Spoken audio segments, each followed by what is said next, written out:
सुगंधा और उसकी सास कांता के बीच एक अजीब सी जंग रहती थी। ये जंग थी किचन में कौन ज्यादा अच्छा काम करेगा और घर के सदस्यों के दिल जीतेगा। और उनकी इस जंग में हमेशा कुर्बान होते थे उनके दोनों पति। कैसे? आइए देखते हैं इस किचन पॉलिटिक्स की कहानी में। एक दिन किचन में, माँ जी, आज मैं बना रही हूँ मेथी की सब्जी। इस खाने से घर वालों के पेट की सारी समस्या खत्म हो जाएगी। और मैं बना रही हूँ तड़के वाली छाछ, जिसे पीते ही गैस की समस्या कभी नहीं होगी। दोनों अपने अपने खाने को लेकर टेबल पर पहुंच जाती हैं। तभी सुगंधा के ससुर उसकी बनाई सब्जी की तारीफ कर देते हैं। अरे वाह, मेथी की सब्जी भी बनी है, बड़ी ही स्वादिष्ट है। वाह बहू वाह। अरे बहू, लेकिन इसमें इतनी सारी मेथी बर्बाद करने की क्या जरूरत थी? देखिए माँ जी, ये तो वो मेथी है जो आप रात में भिगोकर सुबह उसका पानी पीती हैं, और जो मेथी फेंक देती हैं उसी से मैंने ये सब्जी बनाई है। अरे वाह बहू, तुमने तो बड़ा ही समझदारी का काम किया। बस अब क्या था, कांता जी का तो मानो ये सुनकर खून ही सूख गया। वो फैसला कर लेती है कि किसी भी तरह वो अपने खाने की तारीफ लेकर ही रहेगी और सुगंधा को किचन में उसकी कमियां गिनाएगी। कांता फ्रिज खोलकर देख रही होती है और फिर सुगंधा से कहती है, अरे बहू, ये क्या, पूरा फ्रिज गंदा पड़ा है। तभी वहाँ सुगंधा का पति आ जाता है। वो सुगंधा को डांट कर कहता है, सुगंधा, तुम्हें कितनी बार कह रखा है कि वायरस फैल रहा है, साफ सफाई का पूरा ख्याल रखना है, लेकिन तुम किचन में इतनी गंदगी रखोगी तो कैसे चलेगा।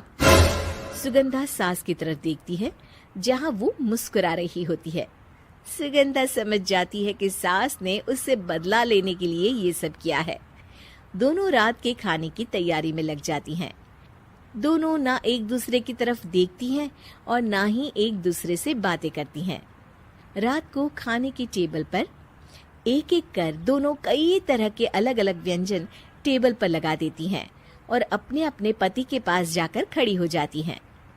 अरे खाइए जी खाइए, मैंने बड़ी मेहनत से बनाया है। प्लेट में वो खाना डालती हैं। सुगंधा भी दोनों की प्लेट में खाना डालते हुए कहती है, बड़ी ही मेहनत लगी है इस खाने को बनाने में। हाँ, दोनों को ना चाहते हुए भी सारा खाना खाना पड़ता है। कहीं दही तो कहीं मलाई तो कहीं मसाला। और इन सब के बाद दोनों बड़ी ही मुश्किल से अपने कमरे में सोने जाते हैं।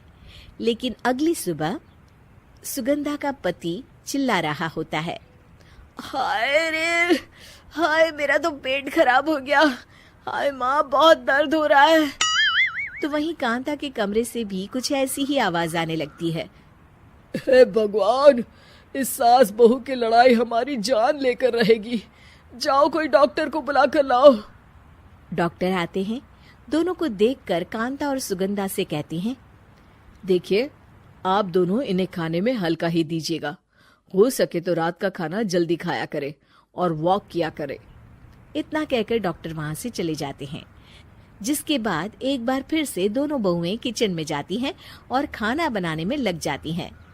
रात में खाने के टेबल पर दोनों एक बार फिर से खाना लगाने लगती है।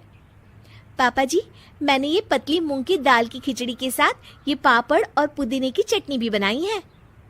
अरे बहू, अभी अभी बेचारे पेट की बीमारी से गुजरे हैं, इतना भारी खाना तो डॉक्टर ने भी मना किया है ना। देखिए, मैंने आप दोनों के लिए सूप बनाया है। और दोनों उन लोगों की प्लेट में खाना डालने लगती हैं। तभी दोनों एक साथ बोल पड़ते हैं, बस करो, हमें माफ करो, हमें नहीं खाना इस घर में ना खिचड़ी और ना ही सूप। हम इंसान हैं, एक वक्त में एक ही खाना खा सकते हैं।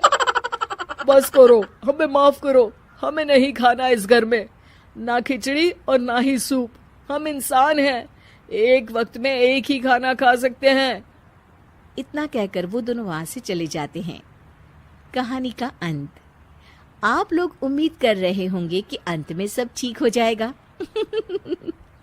नहीं जनाब, अगर सास बहू के बीच सब ठीक हो जाए तो आप ये सीरीज देखे ही क्यों? तो मजा लीजिए इस चैनल में सास बहू से जुड़ी कहानियों का, क्योंकि ये ऐसा रिश्ता है जिसकी मिठास उसकी खटास में हमेशा ज्यादा ही रहती है।